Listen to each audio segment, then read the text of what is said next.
অরুণ আর রক্তিমার আজ বিয়ে হয়ে গেল।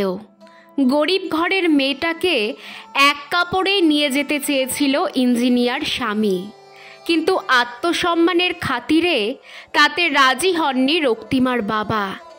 যৎসামান্য আয়োজন করে মেয়েকে বিদায় দিতে চেয়েছেন তিনি, কিন্তু বিয়ের দিন পাত্রপক্ষের দুঃসম্পর্কের এক জেঠিমার মুখে মাংসের নুনটা খুব বেঁধেছে। তাই সে খেয়ে যাওয়ার আগে হাসাহাসির ছলে রক্তিমাকে কথা শুনিয়ে গেল। বলি, বাড়ির সব কিছুই যখন যৎসামান্য, তখন মাংসের নুনটা এত এলাহি করার কি দরকার ছিল বাপু? আমাদের বললে আমরাই তো রাঁধুনি পাঠিয়ে দিতাম, তাও লোকগুলো দুগাল ভাত বেশি খেতে পারত। কিন্তু বুদ্ধিমতী মেয়েটি তার বাবার ছলছলে চোখের দিকে চেয়ে হাসি মুখে উত্তর দিল, জেঠিমা, বাবা বহু বছর হকারি করে সঞ্চয় করা অর্থ ঢেলে দিয়ে ঘাম ঝরানো টাকায় আজকের বিয়ের সমস্ত আয়োজনটা করেছে। নুন ওতে পরিমাণ মতোই দেওয়া ছিল, কিন্তু তার পেছনে অনেকটা চোখের জল আর সারা জীবনের ঘাম লেগেছিল যে, তাই স্বাদটা একটু বেশি নোনতা লেগেছে হয়তো। মেয়ের উত্তর শুনে সত্যি রক্তিমার বাবা হাউমাউ করে কেঁদে ফেলল। জেঠিমাও মেয়েটির মুখের দিকে একভাবে চেয়ে রইল, কোনো উত্তর দিতে পারল না। আর অরুণের বাবা হাসি মুখে ছেলেকে পিঠ চাপড়ে বলল, অনেক ভাগ্য করে এমন বউ পেয়েছিস বাবা, আগলে রাখিস মেয়েটাকে।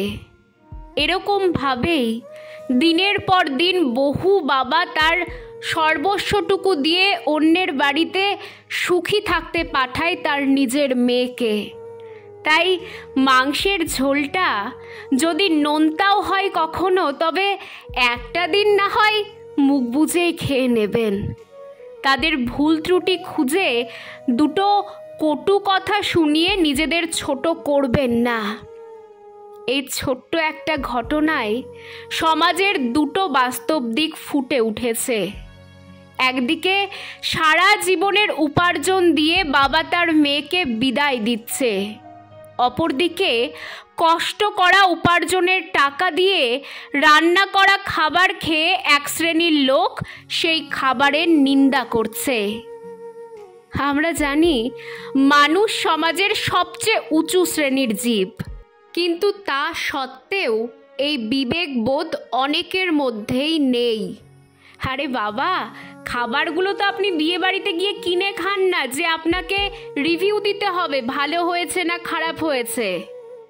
মেয়ের বাবার নিজের ঘাম ঝরানো টাকা দিয়ে রান্না করা খাবার একটু যদি নোনতাও হয়, হাসি মুখে সেগুলো মেনে নিতে হয়। মাথায় রাখবেন, একটা মেয়ের বাবা তার সারা জীবনের রোজগার তার মেয়ের বিয়েতে ঢেলে দেয়। এই যুগে এসেও মানুষকে যদি সব কিছুই হাতে ধরে বুঝিয়ে দিতে হয়, তাহলে হয়তো সমাজ আর কোনোদিনই সংস্কার হবে না। বলছি কি, আপনার চিন্তা ভাবনা বদলান, তাহলে দেখবেন একদিন পুরো পৃথিবীটাই বদলে গেছে।